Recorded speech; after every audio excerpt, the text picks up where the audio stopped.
See, I love your show, by the way. I learn from every single guest. I pick up nuggets.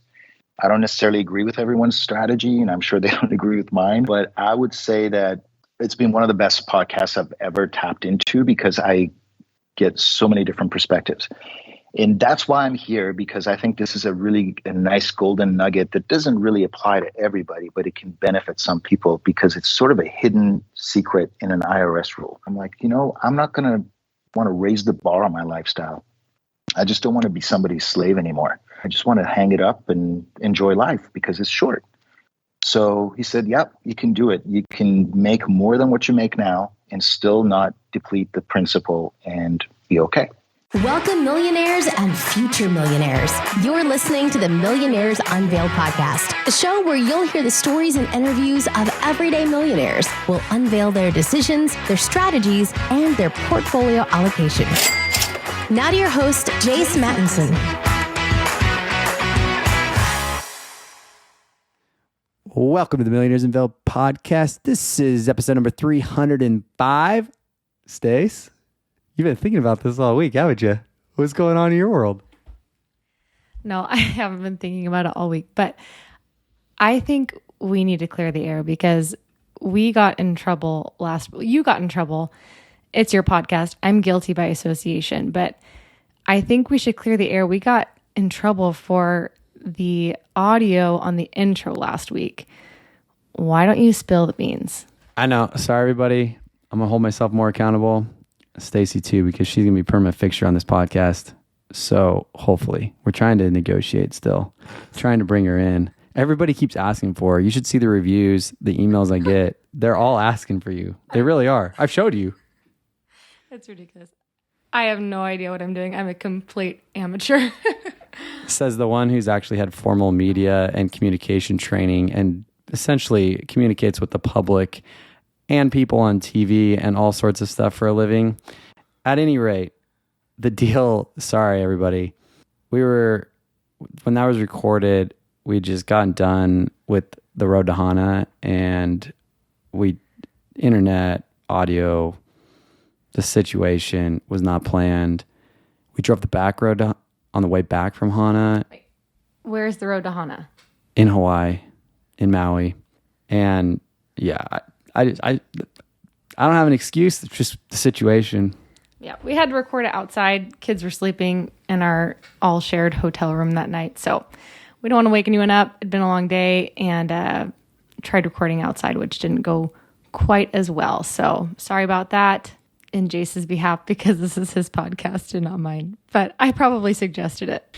Yeah, I mean, the reality is I tried to take a month off from the podcast and a few other things in terms of like being fully engaged, doing interviews, editing and all that stuff and kind of doing a reset now that I kind of transitioned away from the, Clark is a co-host and a few other things and on the business side and everything else. So July was kind of a nice reset month and that one I forgot to do and we ended up just kind of doing it real quick and dropping it in the night, like literally probably an hour before the podcast aired. And that was not planned. So apologize for that. It's not my microphone. I have one of the best microphones on the market. I will mention too, another part of this is the software and a few of the things that we use and tools that we use. One of them in particular is no longer supported. And we just got notified of that about 2-3 months ago, maybe. And some of these interviews were recorded prior to that kind of announcement or right around because we kind of try to stay about a month to 2 months behind. So at any rate, I switched over to a different platform and seem to not have any of those kinds of issues anymore. But that's neither here nor there, but that's the scoop. And I do apologize. I'll hold myself more accountable to audio quality for y'all. And I won't record when I'm on the way back from the road to Hana next time. If we go back. So yeah, Stace, permanent fixture on the podcast going forward. What do you say? I'm putting you on the spot.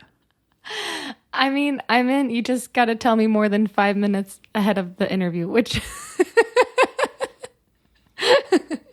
it has happened. It has happened mid-interview. I have gotten a text mid-interview to come in. But I'm happy to know. I love doing this. It's a good time. I definitely don't know what I'm talking about nearly as much as Jace, but I think I can ask questions that those of you who weren't born in the finance world might have. So I have a great time. I never run out of questions, and I always got something to ask. So thanks anyone who has been on an interview with me. I've not done that many of them, but I did do another one last week. So we'll see when those come up again. Yeah, thanks for anyone who was patient with me, especially with the first couple that I did that were interviewing with us. So anyway, I feel better now, and it's always a good time. So anytime you want to have me on, here I am. She's signing the contract. I'm giving her the pen right now. It's a done deal. There's literally no pen here, but you have my verbal commitment. Here you go. There's the pen. I'm going to read a review real quick. Actually, you probably should let Stacy read this one because it has her name in it. So, Stace, I'll let you read this one. This is embarrassing. I'm just here for the jokes. Okay. All right. This is Beetle 3 says, has become my favorite personal finance podcast. Nothing will more open your eyes to the many ways to wealth and financial freedom than this show. The addition of Stacy, host's wife, has added value in my opinion. While she doesn't ask many questions, they often take the conversation in new, interesting directions. Guests are mostly well-spoken and seem to enjoy sharing their unique journeys. Thank you, Beetle. I will keep my questions at a minimum. No, you're going to get more engaged questions. It's going to be great. So look for more of Stacy in the future. All right. Anyway, so today, a couple things. We've got a few other business items. All right. So today, we're doing a little something different. As you know, Factor's been a great supporter of the show recently, and I'm a big fan myself. I've got 2 free boxes to give out. About a $78 value, they say. The way we're going to do this, leave it a rating and review on iTunes. Send me the screenshot to millionairesunveiled@gmail.com. That'll enter you into the drawing. Probably do this for a few weeks because I know I have a few listeners out there that tend to wait and binge once a month on either all 4 or 5 episodes. So we'll leave it out there for a few weeks, and then we'll choose random for the 2 winners here to get a free box of Factor. I appreciate Factor throwing those in to the listeners. It's been a great partnership with them. If you're interested in being on the show, send us an email, millionairesunveiled@gmail.com. We'll get you set up, get you scheduled. To those that have scheduled, I know the schedule is getting booked far into the fall, but there's still a few time slots open. And getting excited for several of the upcoming interviews. We've got some great ones in the pipeline today. We've got Xerxes. In fact, he's worth a little over $8 million as of the recording. And since the recording, his net worth, which is actually only a couple months ago, but his net worth is ballooned to over 10 million as of recent. And so great interview with him. He started out in sales and then worked in a couple different capacities over the last few years, but really was able to hit it big, I guess, if you will, as of the last few years with a few stocks that he had been invested in that had some significant gains. So we talk about that and paying a massive tax bill all at once that he was not accustomed to and whatnot. So yeah, about 60% is in his traditional IRA, which is where a majority of these gains have come. He has about 1.3 million in real estate. He's got a little bit in cash, 660 grand in his Roth IRA, and then some land and a few other personal assets and some other smaller accounts. So a few notes that Xerxes shared with me to hit Decamillionaire status. Said he's heavily invested in a battery technology company in Innovix. It's ENVX is the ticker, across many of his stock portfolios, which has gained quite a bit of momentum. And he's ended up placing a new tenant in his vacant suite in his building. And then he also put in some higher rents across the building after he put in some improvements in. So that those things have kind of pushed him over the Decamillionaire mark. I was going to read one other note from his email to me. He was writing this to me from Italy, so hopefully you're still enjoying Italy. If not, or if you're back already, hope you had a great time. Said, P.S. For the first time in my life, I splurged and paid extra. Economy tickets were bought with miles and no cash. He paid extra to upgrade round-trip nonstop flights for my daughter and him to Polaris business class on United, fly from San Francisco to Rome. It's a feeling I'm still not fully used to and still uncomfortable to spend the money, but I did. And it was well worth it. She is 17 and I recognize how precious my time with her is at the moment. It's all about experiences versus things. Ciao for now, Xerxes. Appreciate you sharing that, Xerxes, and congrats on hitting the Deca Millionaire status. That is fantastic. It'll be a great interview with him. Before I get going, though, and before we start talking to Xerxes, I got to make mention, last week, the internet blew up over Meredith. All y'all single guys that keep writing me. And I might just get into the matchmaking business. I don't know. This is interesting, but we've had so many people write in. I know the episode was amazing with her. And y'all are throwing your name in the hat trying to get matchmaking with Meredith. So appreciate that. And I think she's had a good time with it as well. Meredith, enjoy the dates. Maybe. A lot of these people don't live near her, and I don't know how down she is for it. But she threw it out there on the podcast, on the interview. So, yeah, good. Today, actually, Xerxes is actually single as well. So I don't know how many ladies are out there listening single that are trying, but, he threw his name out there too. Got a bunch of single people recently on the podcast, which is kind of interesting. But without any further delay, let's get into the interview today with Xerxes. Xerxes, do you want to just give us about your background and what you're up to now? So I'm 55 years old, father of a 17-year-old daughter and a dog, divorced. I am currently single. I live in Northern California, and I no longer work. Awesome. And what did you do for work previously? Bulk of my career path was sales, and then sales and marketing, business development, and then eventually became estimating at a construction company. That was my last job. Wow, that's quite the gamut there. I want to get into that. But before we do, what's your net worth today? As of today, which I updated it for you this afternoon because market had a heck of a downward ride the last couple of days, 8.2 million, and I'm not including $133,000 invested in a startup company that might blow up into something significant, or it could just completely disappear. Vast majority of startups don't make it, so I'm not including it in the number. And I'm also kind of being conservative with the real estate numbers because of banking issues. Okay. And how is that broken up? Okay, so I have in my taxable account, it's dwindled lately. Not long ago, it was a couple of $100,000, but right now it's 68K. I have another taxable trade account that is extraction of rental income from my investment property. So I'm putting that to work and hopefully growing it. But I'm keeping it separate so I can keep tabs on my performance. And that's 45,000. I have an HSA with 38K. I have a traditional IRA that I just recently rolled over from a simple IRA. That's 90K from my last employer. I have a Roth IRA of today's worth is 440,000. And then I have a traditional IRA, which is also my income stream. And that today is at 5,092,000, or almost 5.1. I have a $40,000 note with a startup. So that I'm including because it's a note, not it's a convertible note.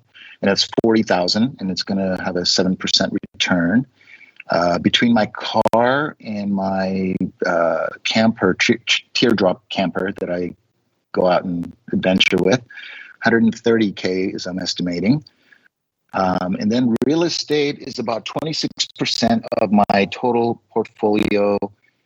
And that's a piece of land that I have where I happen to be vacationing right now. It's valued conservatively at 300K. My personal residence, 800K. And then the investment property that I bought a year and a half ago, almost 2 years ago, 1.1 million. It's a medical building. And then I have $57,000 crypto, about 20K in cash laying around, and then the 133,000 in that startup that I'm not including in the 8.22. Wow, you've got quite the mix here. Let's dive into this a little bit. So I want to start with the big one, the IRA, which is a significant portion. How is that invested now? And maybe give our listeners a little bit of an idea on how that came about. It is a basket of somewhere around 31 to 32 stocks that I manage. About 25 or so of them, 28 of them probably, and I should have probably written all this stuff down, but that's fairly close, are dividend paying stocks in different sectors. Recently, I'm trying to find some diamonds in the rough in REITs because some of them are solid and they're being punished for no reason. And I think they offer very attractive dividends right now. So I have, consumers, cyclicals, utilities, AT&T, Verizon, very solid companies. I just started accumulating Johnson & Johnson. I have some 3M and on and on. But I do also play a little bit of options in there. And I also have loaded up, actually, my largest holding is not a dividend paying stock. It's a fairly startup type company that has huge potential. And I'm accumulating it right now because I think it's going to be a triple in about 18 months. So as things mature, I spread it back into the dividend payers because my goal is to get to well over $500,000 a year passive income out of this account. Why did you decide on these 31 or 32 stocks? It really literally started with 7. When I sold out of this one particular stock that I put all my eggs in one basket, and as people tell you, you shouldn't. But in my particular situation, it worked out amazingly well. So I started with 7, and as they went up, and the dividend yields dropped because of that, and I found other opportunities, I would take things off the table and spread it elsewhere. So, give you an example: I bought Broadcom at 368, and I just recently sold out in the 600s while collecting a 3 to 4% dividend that grew over 3 years that I owned it. They kept raising the dividend every year. I collected the dividend, and once I had 101% return on the capital, I thought, hey, don't get too greedy, move on. And I decided to spread it out. How did you get such a large IRA in the first place? Great question. So I went to work for Sears was I 19 or 20? Somewhere around there. And by the time I was 21, I met an old school Sears appliance salesman who had been there for 35 years. And back then Sears was like a big deal. Suit and ties, pensions, health plans, 401ks with profit sharing. And this gentleman, who unfortunately has passed on, he really took me under his wing to teach me about investing for retirement and trading stocks, doing it outside of the retirement. And I became very intrigued and very interested in learning. So any opportunity I got, I picked his brain along with anybody else's brain I could pick. And at that time, I was a college dropout. So you haven't had someone who is a stock picker in quite a while. Do you you have quite a few different vehicles? You have a couple taxable accounts. You have a couple different types of IRAs. Are you spreading out your stock choices between those, or the smaller ones that are not the $5 million IRA still doing the stock trading in there as well, or do you have something more generic in those? I actively manage all the accounts. And each of them have different purposes with different goals and different objectives. So the big IRA's objective right now is to provide me with a stream of income. So I draw about $132,000 a year out of my IRA to live off of, but it generates $345 in dividend income. So my HSA is a small version of the same thing. I've chosen to go with dividend income because I do need to go see my dentist or see my doctor and pay a copay. And it's nice to have a stream of money coming in. So that generates a couple of $1,000s a year. It's almost good enough to cover my medical expenses. I don't have that much expenses, and my daughters.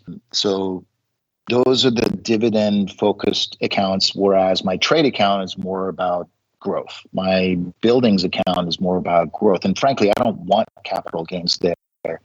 So, I'm sorry, I want capital gains there because I've had capital losses in the recent times. So I am trying to recapture that and take advantage of the tax break that I can get because I've had some losses in the last year or so. Do you use any of the new like tax harvesting options now, or do you use like a traditional account? I've been looking into this myself, so I'm curious. That's a great question, Brad, and I think that's great for people who are getting started. I think at this point for me, I pretty have a good handle on it. I've been trading since, when you had to call your broker at Dean Witter Reynolds and he sat in a mahogany office and you had to wait half an hour for him to pick up the call because he had a way more important client to talk to while the stock price was fluctuating. And he took a 10% cut of whatever you put into. It was ridiculous. So I go way back to that era. And now I do everything on the fly. I do it while I'm hiking with my dog. I do it when I pull over on my bicycle on a 40-mile ride and whip out my phone and make a couple of trades or see how my trades have executed or not. So I don't really do the tax thing very much. I just keep tabs on how much losses I have for the particular year, and I try to manage it. And I have a CPA that, gives me a good synopsis of what I'm looking at and what should we aim for the following year. So that's what I'm doing. It's great. Okay, so before we transition off of talking about stocks, you did mention you're looking into REITs right now. I just started doing the same research, and I was just curious, what is your kind of investment thesis when it comes to REITs at the moment? So you definitely want to look at the sector they're in first and foremost, in my opinion. For example, some of the areas that I think are sort of a miss for investors right now, and they're punishing all of them in the same stroke of paintbrush. I'll give you an example. SL Green, they do office buildings, which is hated right now with COVID because there's so much vacancy out there. But most of their portfolios in Manhattan, and they're all occupied. And these are big corporations with no plans to vacate those spaces. That stock was somewhere around $90, $100 or so, if I'm not mistaken. And I think you can buy it today at 22 and capture somewhere around a 13% dividend yield. Will they cut the dividend? Sure, it's possible. But the way I look at it is, if I build a basket that's giving me $350K a year in stream of cash flow, even if 30% of that goes away, I'm still going to save a couple $100,000 a year after I withdraw my income money. So by spreading it, being diversified, and doing your research on the right REIT, I think you can find some diamonds in the rough. Very interesting. What do you think about the bigger REITs? Like, do you focus more on the smaller, lower, or names that maybe people aren't as aware of, or do you also balance it out with like the Prologises of the world? Honestly, you're talking some stuff that it's over my head maybe, but I've been focusing on medical mainly because I feel like hospitals and medical buildings are not going to go away. Just because, you got to see people and you got to examine them. You got to have procedures done. So that is never going to be done through Zoom as much as people think it will be. Some of it might be, but not all of it. And then select key markets, like office and retail is something that I would be a little bit cautious about right now, until we have better clarity with banking and financing and tighter lending. But in general, I just do a bit of research and kind of have a feel for what I'm doing. And I'll be honest, I bought SL Green a little too early, and I'm, down maybe 10, 20%, but I'm also collecting 12, 13% dividend. And I have a feeling it's going to bounce back. There's another one I own called Medical Properties. It's also been severely punished, similar situation. And then there's another company called STAG, STAG, and they specialize in warehouses and more industrial logistics kind of spaces, and they're doing extremely well. They just got added to S&P 500 today. Well, very interesting. I think it's a great transition into asking about your real estate investments. You mentioned you have land and your primary residence, but you also have an investment property in a medical office. Did you take the same thesis from your REIT strategy and apply it to a physical property, or was it a completely coincidental opportunity? So it's the other way around. I bought the building way before I got into REITs. I think the building made me realize that the REITs are a good idea. And how I arrived at the building was my trade account that only has 79,000 in it, or 60. What was it today?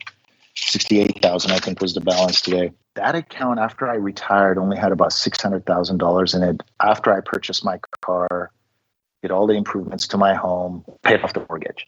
That $600,000 account blew up by 2021, early 21, to 4.2 million. So literally that account has done a round trip of being $70,000 worth in 2016 to exactly that today. But it has paid off my mortgage, purchased me a nice car, a trailer, a piece of land, and a medical building. How I arrived at the medical building was I was looking to diversify into real estate. Initially, I was looking to build my dream home on that piece of land that I own, where I happen to be at today. And I decided it's going to tie up over $1 million for an extended period of time. And that's not really good ROI.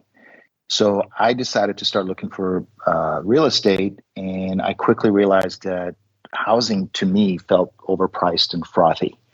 So I started focusing on COVID punished commercial. But I didn't feel comfortable with retail, didn't feel comfortable with office building. And I had this light bulb go off in my head that medical, people need to go see their doctor. They need to take their dog in, all this stuff. So I found this building that had two tenants. One was a tech company that catered to dentists, and the bigger tenant was a veterinarian, and with 14 years of history. The tech company had been there for only 6 years or something like that.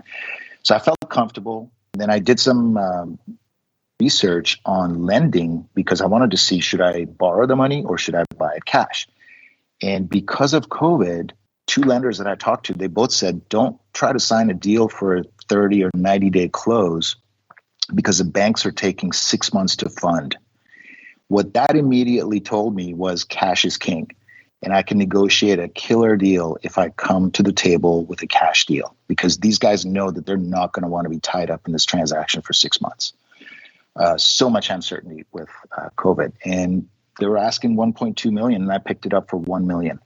And then I took that extra money and dumped it back into the building because they had neglected it pretty badly. They inherited it from their dad and used it as an ATM, didn't really put any of the money back into the building. So I made sure that it was up to snuff and a nice place for people to come to work and to be able to raise the rent someday, and that's worked out really well. And I can dive into that a little bit more later if you'd like.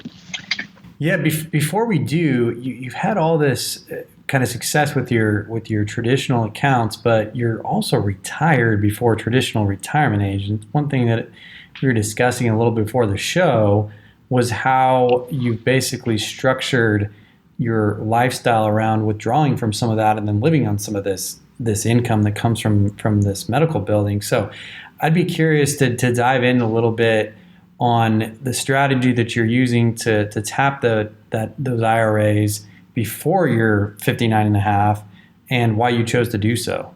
Right. So honestly, I love your show, by the way. I learn from every single guest. I pick up nuggets. I don't necessarily agree with everyone's strategy, and I'm sure they don't agree with mine, but I would say that it's been one of the best podcasts I've ever tapped into because I get so many different perspectives. And that's why I'm here, because I think this is a nice golden nugget that doesn't really apply to everybody, but it can benefit some people because it's sort of a hidden secret in an IRS rule. So I had about a 3.2 million net worth in August of 2019. And I had this question mark over my head going, man, can I just hang it up and not work for people anymore? Because I'm really tired of it. I went to see my friend who is an investment advisor with Edward Jones. And I gave him my portfolio of investments. And at the time, I didn't have the simple IRA, didn't have the HSA, all the little accounts, but I had 3.2 combined. Gave it to him and I said, hey, can I retire? Can you look at that? So he said, give me a couple of days. Let me look at it. Let's have another meeting. So we did. And he said, depends on how much you need and what kind of lifestyle you want. I'm like, I'm not going to want to raise the bar on my lifestyle. I just don't want to be somebody's slave anymore. I just want to hang it up and enjoy life because it's short. So he said, yep, you can do it. You can make more than what you make now and still not deplete the principal and be okay.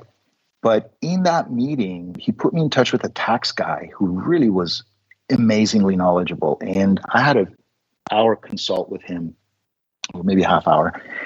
And in the conversation, he said, man, your IRA is pretty good size. Have you thought about doing the SEPP? I'm like, well, I have no idea what you're talking about.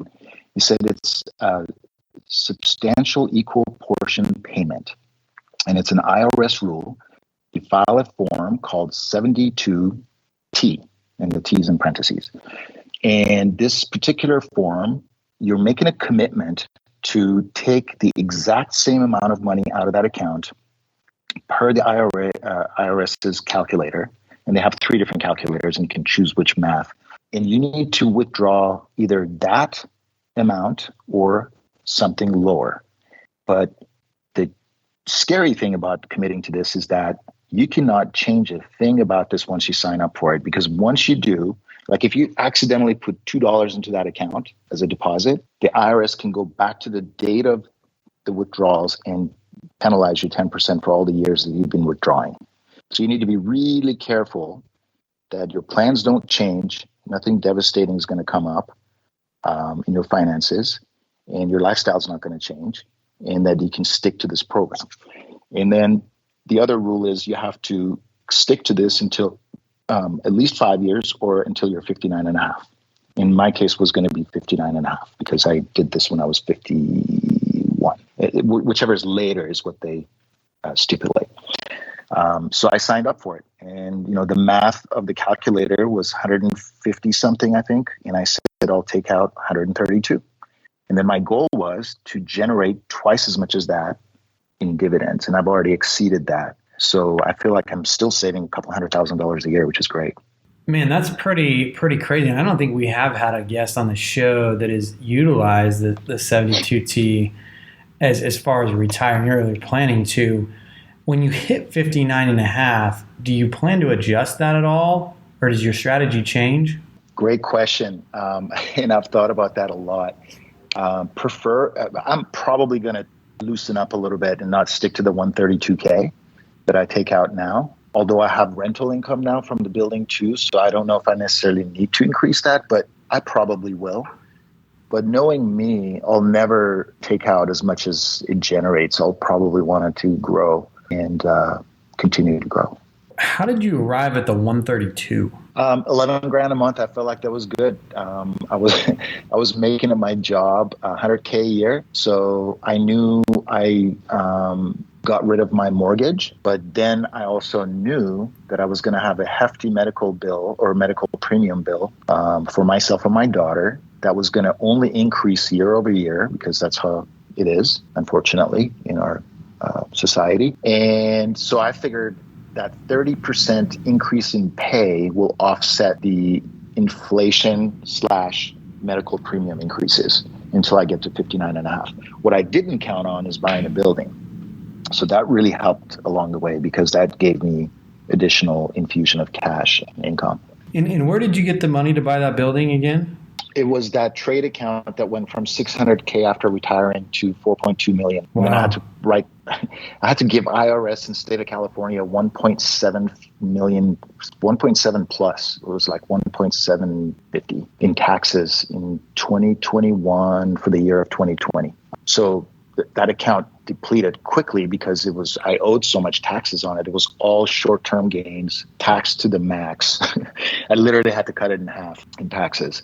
But then I had over 2 million left. So I decided to buy the land that I bought for $230,000, which is now I'm conservatively estimating $300K. And then I bought the medical building for just with the expenses that I paid out of pocket, it was a little bit over $1 million, but the purchase price was $1 million. Gotcha. So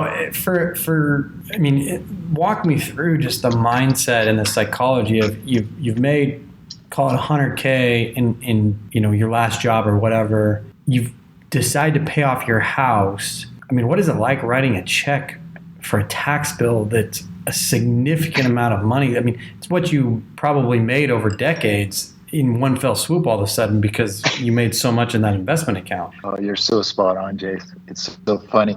I literally had a shaky hand and a vomiting feeling when I was transferring the money electronically to the IRS that day. I literally was having a pukey feeling. I can't even explain it. It was not fun. And what I'm skipping over so much detail because there was so much head spinning detail that went on from 2018 to 22. Those 4 years. I mean, I went from having to drive a hand-me-down car, Toyota Corolla, that had mold in the trunk for my brother, just so I could make ends meet, to fast forward 2 years later, 3 years later, I'm writing that check to the IRS. It was insane. And I should preface this. In 2019, I had losses that I have carried over well beyond what my life expectancy would take to wipe out at $3,000 a year that the IRS lets you write off against your income.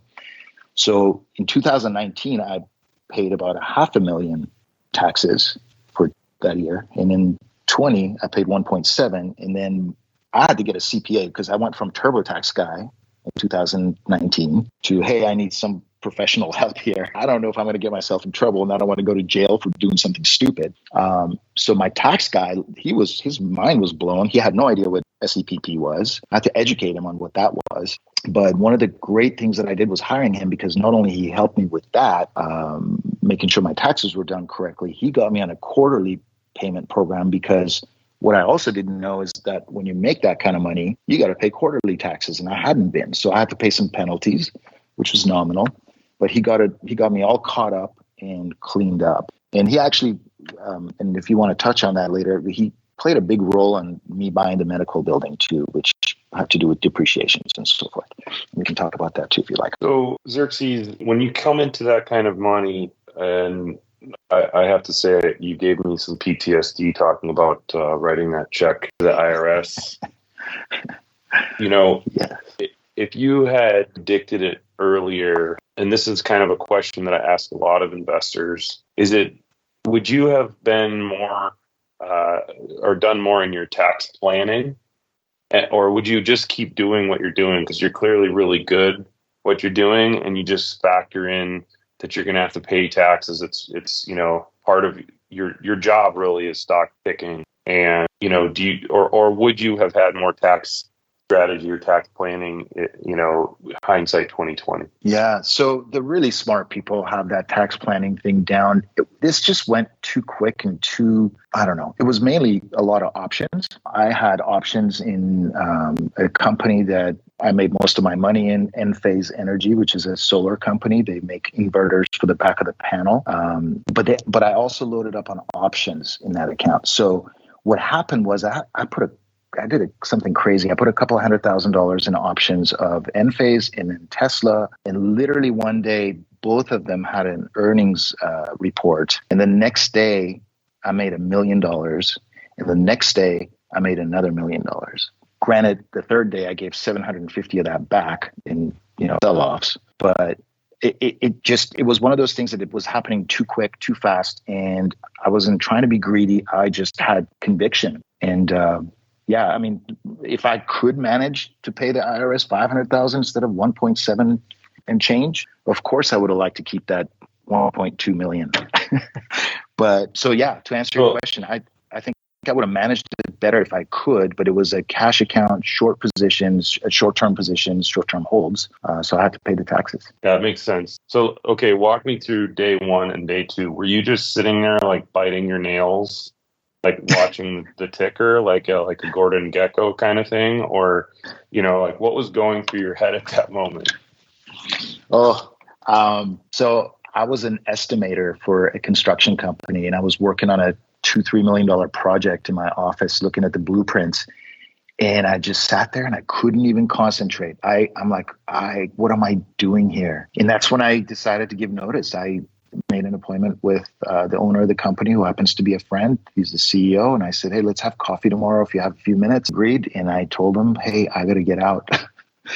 I'm not doing you any good because I can't concentrate on my job. I was looking at my phone every other minute to see the fluctuation of the prices. It was nuts. I went out to a really nice sushi dinner that night and the next night. So yeah, it was crazy. It was surreal, and it still is surreal to this day. So wait, you didn't go to lunch with him and say, I made $1 million while I was working in your office, and I was nice enough to not just walk out? It sounds like Office Space, like how they changed the algorithm and then they're making all this money. I mean, you just had an Office Space scenario. That's unbelievable. I think if I would have told him that story, he would have been the guy with the sledgehammer and the printer in that movie, because he was still going to be stuck there and I was going to leave. Some year, nine on a job. Yeah. That's my only question. I mean, that's an unbelievable story. That's my last question, Jace. I don't know how you can go past making $2 million in 2 days and walking out on your job. It's about as good a story as it gets. It's pretty wild, man. I tried to give him a 6-month notice. That didn't work out too well because A, I couldn't concentrate, and B, they were dragging their feet to hire someone, and I saw it coming a month later. I'm like, we got to shorten this thing. So because I'm not really helping you guys, I'm so checked out. So we shortened it. I went to them 1st of August in 2020. I'm sorry, 1st of February 2020 for a second meeting. I'd given notice in January of 2020 for 6 months. And I went back and I said, nope, let's shorten it. They're like, you give us a date. I said, 28th of February. I said, okay. And then COVID hits a week later, that's another crazy story of how that transition went, because I just thought, I'm going to go travel and I'm going to go do this and I'm going to go do that. And then I was in a cage. So that was kind of a weird experience on its own. Wow. So what's interesting is we had our interview, she sold her company, and then we had an interview this week with Xerxes, and they both had these windfalls. And what she said was she made herself take 6 months to, before she spent any of the money, right? Like a cooling off period. Well, Xerxes had one just by coincidence, because he basically had this windfall and he quit his job and then COVID hit. So he can't go baller style and go travel the world. He had to sit on his money. So my question to you, Xerxes, was that better or worse for you because you're a trader, right? So now you're home with just your computer and nothing else to do, or did it allow you that space to have that cooling off period? Oh my goodness. I'm so glad you asked the question, because I truly believe the reason I was able to blow up that trade account from 600K to 4.2 million, which bought me the land and the medical building and so forth, was the fact that I no longer was sitting in an office trying to do a job and look at my stocks and trade when I can. I was 100% focused, doing a lot more research. And, I had a screen with CNBC on, I had my computer on, I was Googling stuff, looking at financial statements and making trades. So I think COVID contributed 2 ways to my wealth blow up. One was the market got annihilated, and that gave me opportunities to buy cheap and leverage with options, which kind of skyrocketed the returns. And then the second thing was the fact that I was super concentrated on what I was doing. Yeah, for sure. All right, well, let's wrap up with some rapid fire questions. What's the most expensive pair of shoes that you've purchased? Probably hiking boots, $120. Okay. What about the most expensive meal out that you've paid for? I wrote that one down. I think it was when I took my wedding, when I got married.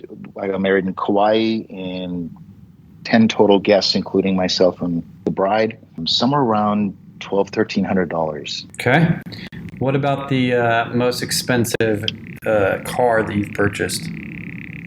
So I'll give you a quick little story behind that, which is the Tesla Model X that I purchased after I canceled the Model Y, because they offered free supercharging. And I'm like, hey, you have the money. It's part of your retirement program to reduce your cost.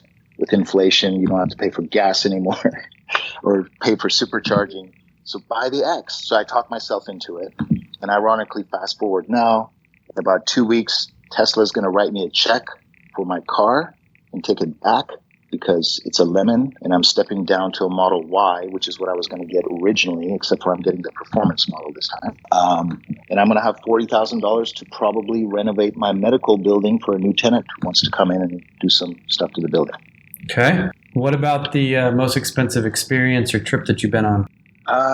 Probably last year, Italy blew about $5,000 and I was solo. Okay. What's a key lesson that you learned from childhood? I learned to be frugal from my parents quite a bit. What I didn't learn from them was investments and all the other things that I learned on my own. But frugality really helped saving for a rainy day and having a reserve. Do you use a credit card? Absolutely. Never carry a balance. Okay. Luck, skill, hard work. How would you rank them? I'd say luck and skill is 40% each and 20% is hard work. Okay. What is a closely held belief that you once had that you recently changed? I don't know. Never thought about that one. I'm going to have to get back to you on that one. I want to give you a kind of a lame answer. What is the craziest thing that you've done to earn money? Trading options in significant amounts. Okay. When did you start trading options? That was probably 2017. Okay, so a lot of that's been in the last 5 to 6 years, I guess. Correct. Okay. Awesome. What is final pieces of advice for somebody who's just starting out on their journey? Boy, I would say if you're with an employee, they have a 401k program and they match it, max it as much as you can. If they don't, still save as much as you can. Live below your means no matter how much you make. I'm doing that today. I can live way larger than I do, but I don't need to. My goal is to blow up this money, leave some of it for my kid and give most of it away and spend it towards, on my way out. So save, and have a safety net and have a game plan, have different buckets. Awesome. That's Xerxes with a net worth of $8.2 million. Thanks for coming on the show today. I really appreciate you guys. It's been a lot of fun. Thank you so much. And I'll be listening every week.